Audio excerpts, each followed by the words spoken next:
llama la música en el tabernáculo de David. Quiero mencionar esto también porque tradicionalmente se ha creído o se ha enfocado el tema de la restauración del tabernáculo de David únicamente a lo que es música. Y definitivamente no es eso. La música es parte de la restauración del tabernáculo de David, pero realmente no lo es todo. No podríamos enfocar todo el concepto de la restauración del tabernáculo de David única y exclusivamente a la música, sino eso es únicamente una parte. Yo quise, todavía no tenemos en pantalla esto, ¿verdad? Pero yo estuve investigando acerca de esto, qué es la restauración del tabernáculo de David. Es decir, no estuve investigando específicamente para responder esta pregunta, sino qué piensa la tradición, cuál es el concepto que la iglesia tradicional dice acerca de la restauración del tabernáculo de David.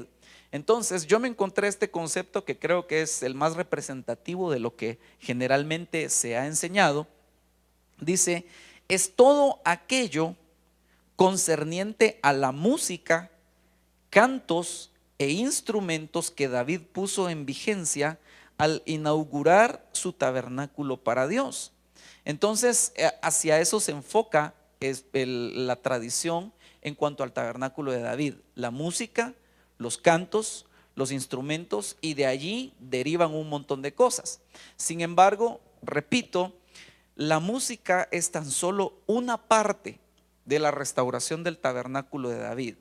Pero sin lugar a dudas, la música juega un papel importantísimo como parte de esa restauración del tabernáculo de David.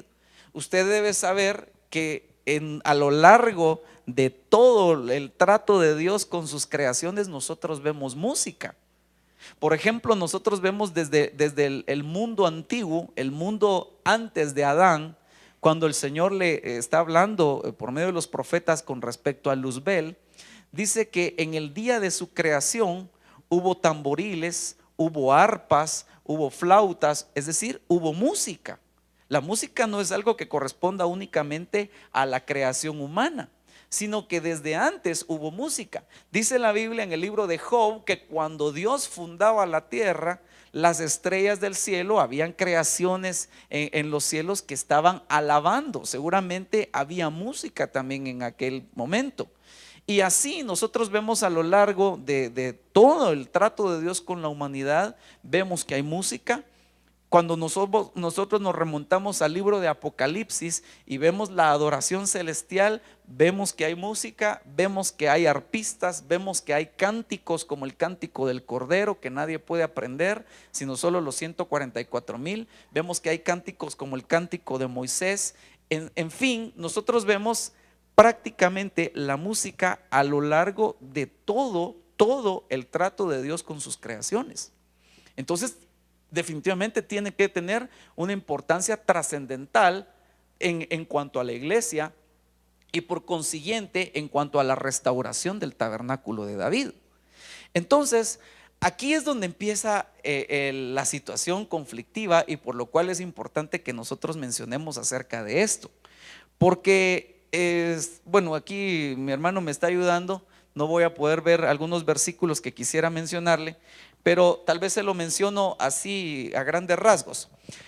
Cuando nosotros vemos en la parábola del hijo pródigo, cuando el pródigo regresa a la casa del padre, dice que su hermano mayor, que estaba en el campo, volvió y él oyó la música y las danzas.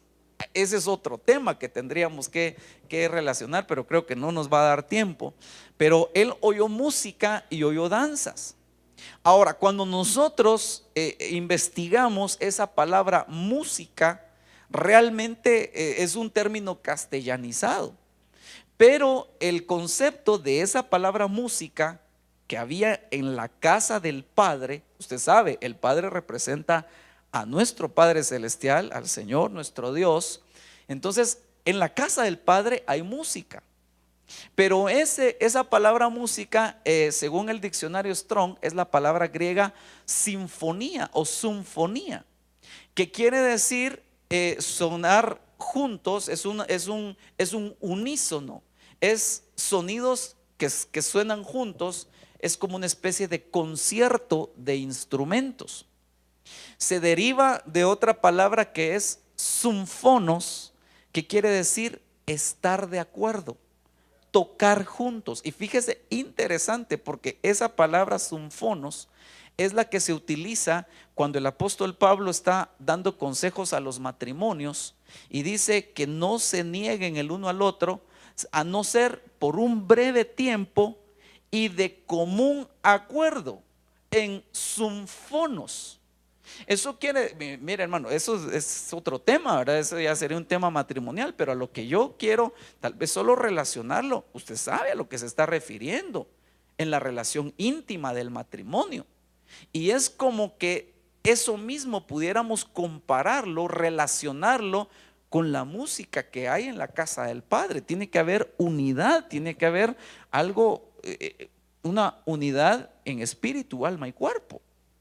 Entonces, pero esa es la música que hay en la casa del Padre. Pero por otro lado, nosotros vemos en Apocalipsis capítulo 18 y versículo 22, cuando está hablando acerca de Babilonia, que es la gran ramera según la descripción del capítulo anterior, Apocalipsis 17, dice: ya no se oirá más en ti el canto de arpistas ni de músicos.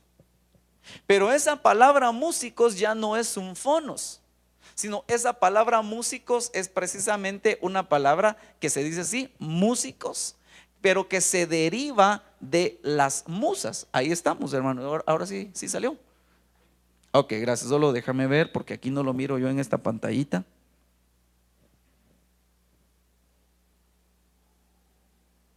Bueno, me lo voy a imaginar. Híjoles, aquí ya nos atrasamos un poquito. Déjeme avanzar. Esto es lo que le decía, es el concepto tradicional. Esta es la palabra sinfonía, griego 4858 Strong, significa unísono de sonidos, es decir, un concierto de instrumentos o una nota armoniosa. Se deriva de symfonos, que significa sonando juntos o de similar forma, es decir, en una forma figurativa, un acuerdo, y por eso se traduce un mutuo consentimiento o como un acuerdo. Perdón, tal vez que me lo llevo un poco rápido, pero no quiero abusar del tiempo y dejarle suficiente tiempo a Roger para que él nos exponga esta parte y también a usted para hacer sus preguntas. Este es el versículo que yo le decía, Apocalipsis 18:22. Me voy a pasar de este lado para poder leerlo. Y el sonido de arpistas, de músicos, de flautistas y de trompeteros no se oirá más en ti, ni artífice de oficio alguno se hallará más en ti, ni ruido de molino se oirá más en ti. Ahora, recuérdese, aquí estamos hablando de Babilonia. En Babilonia también hay música. Pero yo quiero que usted vaya notando algunas cosas. Mire, por ejemplo, esta palabra, le decía, es la palabra músicos o músicos. Se deriva del término griego mousa, es decir, ya en castellano, una musa, y se traduce como musical, es decir, un juglar. Ahora, cuando yo estaba investigando esto, les soy honesto, yo no sabía que era juglar y desde luego yo lo que hice fue investigarlo. Y a usted le va a llamar la atención esto también, porque es de lo que el apóstol nos ha estado hablando. Porque dice, según el diccionario de la Real Academia Española, un juglar es un hombre que por dinero cantaba, bailaba o hacía juegos ante el pueblo. Entonces, ¿a qué es el punto al que yo voy? Y ya con esto le voy a ir dejando el tiempo a mi hermano. Que nosotros tenemos que entender que la música, como le repito, la vemos a lo largo de todo el trato de Dios con sus creaciones y por consiguiente en el trato a su iglesia, que es parte de la restauración del tabernáculo de David, va a haber música. Pero por otro lado está la música de Babilonia. Y el problema es que por una parte esa música de Babilonia va a querer infiltrarse en la iglesia. Y puede darse de dos formas. Una, precisamente un ataque espiritual, que ahorita Roger nos va a explicar algunas cosas muy interesantes que él me compartía ayer y realmente me quedé asombrado. Pero va a ser tratando de influenciar a los sinfónicos, llamémosle, a los sinfónicos, a los salmistas, influenciarlos con esta forma de música. Y por eso es que nosotros hoy vemos, lamentablemente, salmistas que por dinero hacen un montón de cosas. Y muchas veces ya no es conducir al pueblo a la adoración al Señor, a la presencia del Señor, sino que es hacer un espectáculo ante el pueblo a cambio de dinero. Lamentablemente eso lo vemos muchas veces como disfrazado de una música cristiana. Entonces yo creo que voy a ir dejando el tiempo aquí a Roger. No recuerdo exactamente cuál era la diapositiva que seguía, pero entonces yo quiero que usted vaya analizando cómo podemos, en primer lugar, diferenciar cuál es la música de la casa del Padre, la sinfonía que se da en la casa del Padre, y cómo es la música de Babilonia. Cómo poder discernirla para apartar lo santo de lo profano y que nosotros no cometamos un error en cuanto a la música y la alabanza en nuestras congregaciones. Pero por otra parte también cómo poder distinguirla para frenarla, y si, hermano, si de alguna forma ya se infiltró, pues cómo poder hacer para poder sacar, para poder purificar lo que ya se haya contaminado. Así es que, hermano Roger, amén, te dejo el tiempo. Bueno, sí, gloria a Dios. La verdad que hermanos, el diablo me quiso parar estos temas y me paró como 15 años para que uno hablara de esto. Pero cuando uno comienza a hablar de esto, se mete en otra parte, o sea, como decir, ciertas profundidades del diablo, que no quiere que los pastores sepan. Amén. Así que voy a hablar algo de mi experiencia, pero voy a hablar primero sobre quién fue Luzbel, porque ahí se inició todo. Así, a grandes rasgos, porque es un tema muy interesante. Pero Luzbel, antes de ser diablo, ¿verdad?, se llamaba Luzbella o en inglés Lucifer. Era un querubín que fue creado, según Ezequiel 28, para que fuera un músico. No para otra cosa, sino que para que fuera músico, fuera un maestro, fuera un sacerdote. De hecho, él adoró, él estuvo en el lugar santísimo allá, en el santo, allá con el Padre, y él adoraba. Pero él vino y empezó a hacer su música. Fíjese, él no puede crear. El que crea es Dios, solo él. Pero él vino y empezó a hacer música, que es diferente. Por ejemplo, crear es sacar de la nada, pero hacer es sacar de lo que ya está creado. Entonces, allá arriba habían elementos musicales. Aquí en la tierra son 5, pero allá en el cielo son más. Entonces, de esos elementos que creó Dios, él empezó a hacer música. Amén, su música. Ya todo esto, él ya había pecado, ya estaba en rebeldía. Él cambió esa sabiduría que Dios le dio, la contaminó y con esa ya contaminada empezó a hacer su música. Quiero decirle que él no se robó nada del cielo, como dice ahí un cantante famoso, cristiano. Él dice, él se robó la música. Entonces dice, la iglesia tiene que rescatarla. Entonces tiene que rescatar el reggaetón, el heavy metal, para traerlo a la iglesia. Amén. Eso no existe, hermano. Es una mentira del diablo. Lástima que no puedo decir el nombre, pero sí quisiera decirlo. El nombre de este cuate. Entonces, él hizo su música. Ya un vaso sucio puede ser cualquier música. Un vaso limpio hace una música diferente. Un vaso contaminado hace otra música, aunque sea cristiano, pero contaminado. Yo quisiera que, ¿puedo hacerles una demostración? A ver si Alan o Dani, vení para que me agarres. Te vas a humillar, manito. Sí, tal vez si los hermanos si se pueden quedar por aquí Sí, cerquita, porque hermanos, por yo favor, quiero que Dani, David y Alan, si se pueden quedar por aquí tal vez Amén. para que nos ayuden con algunas cositas. Gloria a Dios. Un vaso limpio.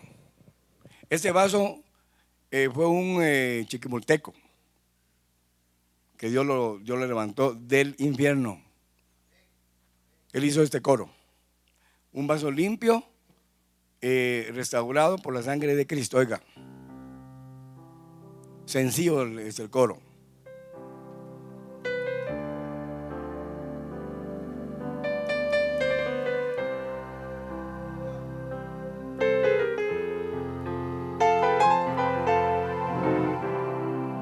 ¿Sí lo conoce?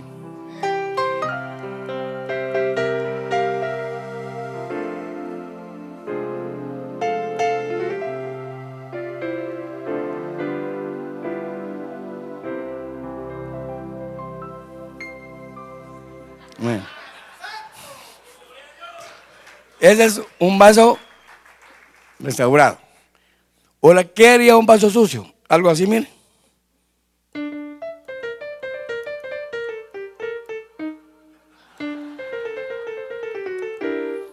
Gracias, pero no se vayan. Quiero. Amén, hermanos. Entonces, este Luzbel, ya sucio, rebelde, que es una historia larga que algún día se la voy a cantar. Pero ese vino Dios y lo sacó del cielo. Y le digo, tu soberbia y tu música y tu sonido musical que tocas en las arpas al Seol, y lo echó. Amén. Al infierno. Entonces, pero este se trajo un montón, porque él era un gran maestro cuando estaba limpio. Se trajo un montón de demonios musicales también. Amén. Entonces, ¿qué significa eso? Que del infierno sale música. ¿A dónde sale? ¿A la iglesia? No. Sale a la, si quieres pon ahí la segunda parte, no, perdone que es que eres mi escriba. No, gracias, don. Pasa a, yo puse 3 más o menos. Pasa a los drogadictos. Fíjense pues, ahorita voy a explicar por qué. A la santería y al culto vudú. Al día conmigo, me cubro con la sangre de Cristo. Yo también, repito. Yo sé por qué le digo esto. ¿Amén? Entonces, por ejemplo, yo he estudiado un poco de esto y he experimentado esto. ¿Qué es lo que pasa? Esto es un culto espiritual. Son cultos espirituales, pero del otro lado. En la santería, tiene sus paleros o sacerdotes. Una de ellas es Celia Cruz. Por cierto, una vez llegó a un hospital y la querían trancasear entre todos los enfermos. Entonces dijo el doctor, oiga, ¿por qué le quiere pegar a la artista? Porque dijo azúcar y somos diabéticos. Que si más la matan a la porfa. Santería, culto vudú. El culto vudú son también cultos espirituales y drogadicción. Voy a hablar sobre esa parte porque yo la viví. ¿Qué es lo que pasa con un drogadicto musical? Yo sí que yo fui hippie, pero me bañaba todos los días. Allá en México, yo comencé con la música contaminada, siendo hijo de un pastor. Y ahorita está ocurriendo algo similar. Está agarrando a los músicos de los siervos, tengan cuidado, y lo está llevando al mundial. Cuide bien eso. Entonces, allá, entre todos los músicos de hace como 40 años que éramos, fumábamos marihuana. Y de aquella marihuana que hacían en México, fuerte de la que fumó Pancho Villa. De veras, entonces cuando fumábamos, entrábamos en un trance, igual como hacen también en los cultos, esos espirituales. Y al entrar en un trance, oíamos música. ¿De dónde? De Dios. Del infierno, hermanos. Porque son puertas. Entonces vino y nos daban música. Esa música la plasmábamos en esa época de moda. Igual estaba haciendo Estados Unidos con los grandes músicos de allá, endemoniados. Y al pasar el ritmo, bonitos ritmos que les era revelado, pero de parte del otro, lo pasaban a la moda. Igual pasa con la santería. Ahí en un culto que hubo, en varios cultos, el diablo reveló hasta el tipo de toque.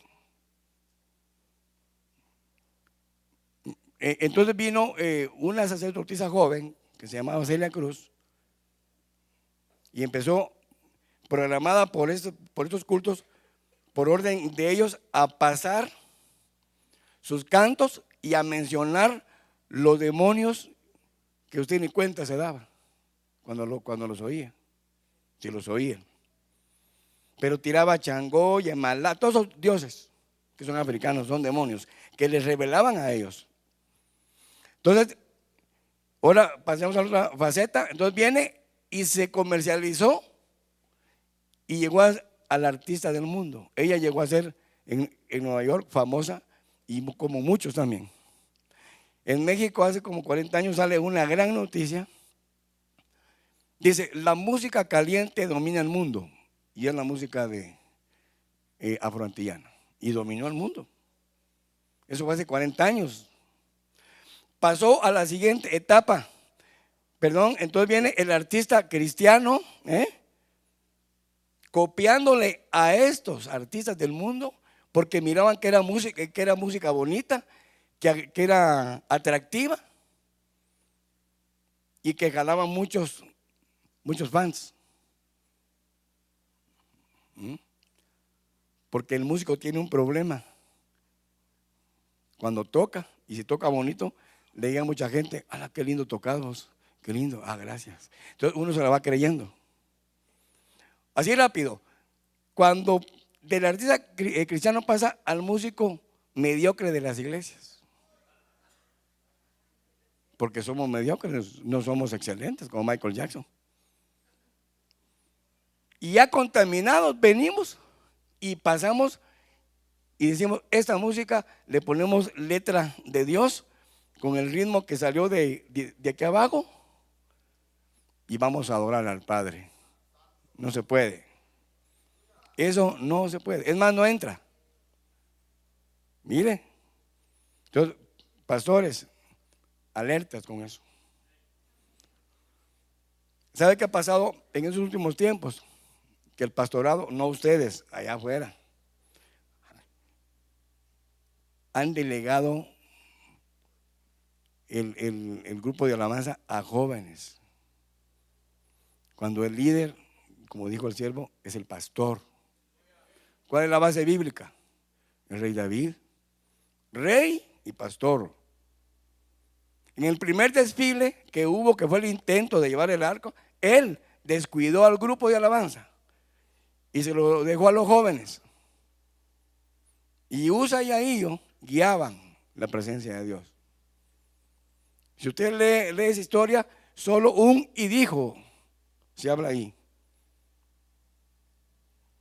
Cuando Dios mató a Usa y paró, porque si no para, lo matan a él o matan a otro músico. ¿Me entienden? Entonces, estamos en la época ahorita. La figura es clara.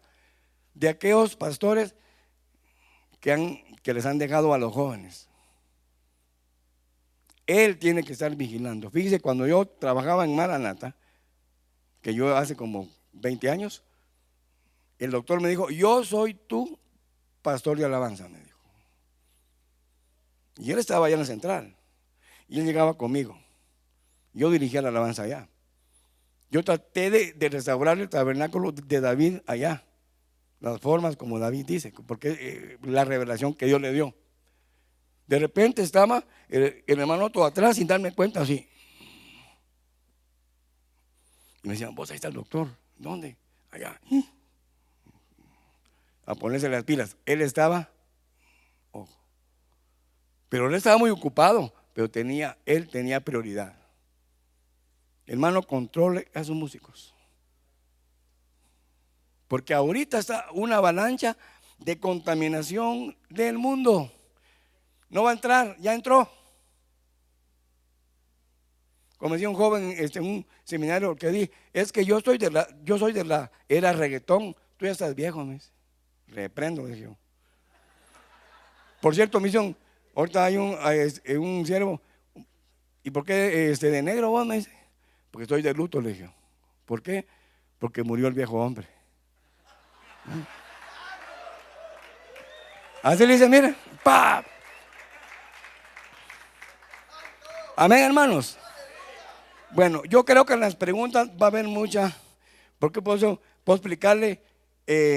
Lástima que no está la otra donde pusimos la caída. No, pero se va a explicar para que hagan preguntas.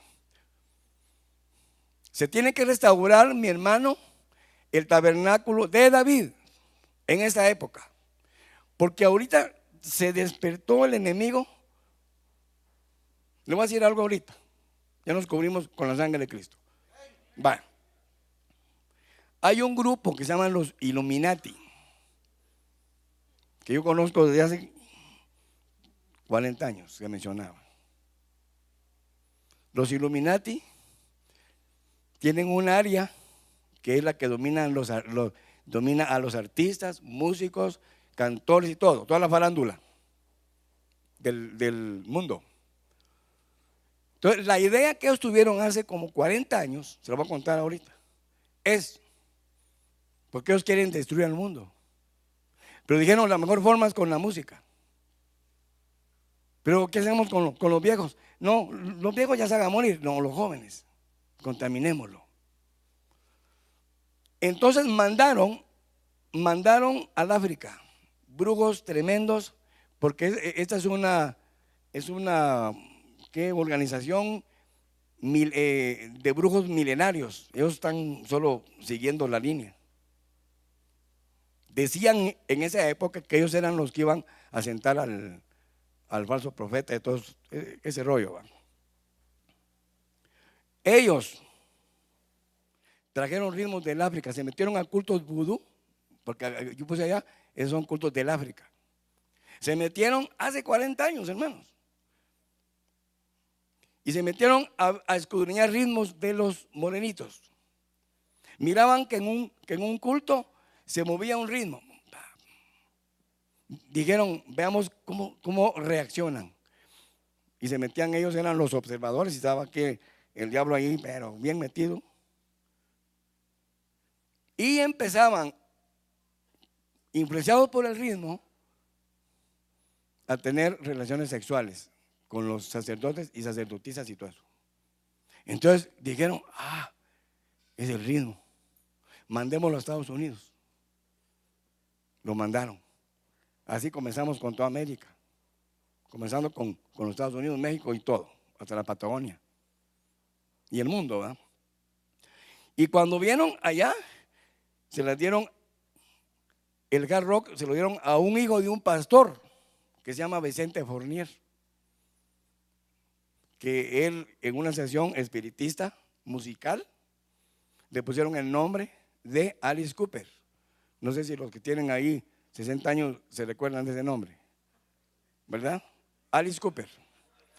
Vino este cuate y fue el que consagró ese ritmo y le pusieron en inglés hard rock. Y lo empezaron a tocar en los festivales. Y en esa época pues yo también tocábamos en México. Y empezamos, se empezó a ver la reacción que yo también vi. Empezaron a hacer sexo. Se promovía el sexo. ¿Por qué? Porque como dicen los que han estudiado, cuando tocan ese beat, porque voy a explicar, aquí tengo a los músicos para que me ayuden. Ese beat saca los instintos primitivos del hombre, que son sexo, muerte, violencia y todo eso. Bueno, se fueron allá y trajeron otro ritmo. Se miraban que al toque se empezaban a pelear, a sacar con navajas y a pelearse. Hoy tocan un ritmo similar en el pueblo de Dios. Y dicen los jóvenes, vamos a mochar. Y empiezan a mochar. ¿Se ha oído usted esa palabra? No es comer moch. Se parece, mochar. Y muchos terminan peleando en un festival cristiano, entre comillas. Los mandaron allá y vieron que cuando se tocaba, se violentaban los jóvenes y empezaban a pelearse, destruyendo a la juventud. Mandaron otro ritmo del África, estos brujos millonarios, y los trajeron allá y le pusieron ácido rock. ¿Por qué se llamaba así? Porque allá también, cuando estaban ya en el apogeo, empezaban a desesperarse y agarraban los hongos, el peyote, bla, y se tranquilizaban. En México se llamaban pastas. Y empezaban con la pasta o pastilla o comían hongos de Oaxaca. Y ahí está la mera mata de eso. Hasta los Beatles llegaron allá a comer en un festival que se llama Avándaro. No sé si ustedes se recuerdan. Ustedes son evangélicos. Vaya. Amén, hermanos. Eso se empezó a meter a la iglesia. Ahora, ¿por qué ahí no hay reacciones? Sí hay, pero Dios en su misericordia para por ignorancia. Ahorita yo mire, con ese tema que le voy a dar, yo me lavo las manos y se lo paso a usted, la responsabilidad. Es una responsabilidad, mi hermano. La música tiene poder. Bueno, para que hagan preguntas. Pero allá, hace como, ¿cuántos? 1500 años que vivió David, no, 3000 años más o menos. Existió un rey, rodeado también de música pagana. En esa época estaba la India en su apogeo musical, que decían, los dioses no lo dieron, eran demonios, salidos del infierno. China tiene sus musas también. Su nombre, Chin, Chon, Can, un montón de nombres así. Yo lo leí. Lástima que no se los traje porque Grecia, Persia, Egipto estaban con la moda musical. Pero Dios le dijo a David, te voy a mostrar una música que quiero que me adores con esa forma de adoración, de alabanza. No sé cómo se lo llevó al cielo, pero ahí en 2 Crónicas 29, te lo voy a leer, porque yo voy a terminar para que hagan preguntas, hermanos. Dice 2 Crónicas 29, 25. Oiga, puso también levitas en la casa de Jehová con címbalos, salterios, arpas, conforme al mandamiento de David, Gad y Natán, profetas. Porque aquel mandamiento procedía de Estados Unidos. Así dice. De la India, que estaba de moda. No, del cielo. Porque Dios allá tiene música. Entonces la reveló la forma, quiero que me adores. Así. Entonces, ¿cómo se va a dar cuenta usted cómo se adora? Empiece a leer los salmos.